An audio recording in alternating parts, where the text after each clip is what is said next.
Ce matin-là, je suis arrivée vers 6h30 à l'entrepôt pour travailler. J'ai garé ma voiture en marche avant, je me suis trompée. J'ai garé ma voiture en marche arrière, je me suis pas trompée. En arrivant au poste de garde, j'ai croisé un collègue. Bonjour. Je me dirigeais vers le portique. Gilles m'a dit Bonjour. Moi, je lui ai dit. Bonjour. J'ai passé le portique, marché vers l'entrepôt, dit bonjour à 3 personnes. Bonjour.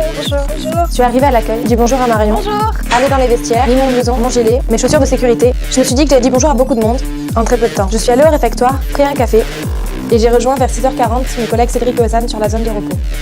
Cédric a dit Hier, j'étais en formation en sécurité avec Ludo. et Océane a dit.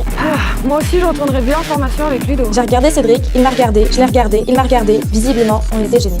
Ludovic, c'est le formateur de l'entreprise. Il est très attaché à notre sécurité. 6h50, j'ai pointé. Je suis allée chercher mon transpalette et j'ai commencé à travailler.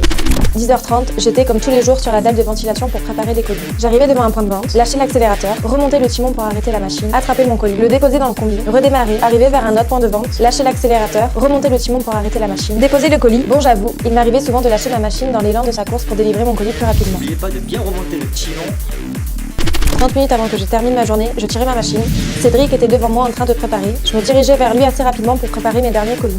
Et quand j'ai lâché le timon de ma machine, j'ai ressenti quelque chose d'étrange. J'ai tourné la tête vers Cédric.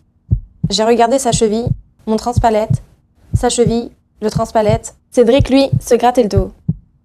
J'ai cherché dans ma tête ce qui n'allait pas. J'ai pensé à une notion de physique qui parlait de vitesse et de force. Mais j'ai oublié. J'ai vu des autotamponneuses dans un parc d'attractions. J'ai oublié. J'ai vu ma voiture bien garée. C'était pas le sujet. Puis j'ai trouvé. Je me suis rappelé ce que Ludovic nous avait dit lors de notre formation sécurité. N'oubliez surtout pas de remonter votre timon et attendre l'arrêt complet de votre appareil. Cette machine peut causer à vous ou à vos collègues de graves blessures. Faites vraiment attention. Tu vas parler? Non, c'est vraiment intéressant la formation à Ludovic, hein. Et là, j'ai compris.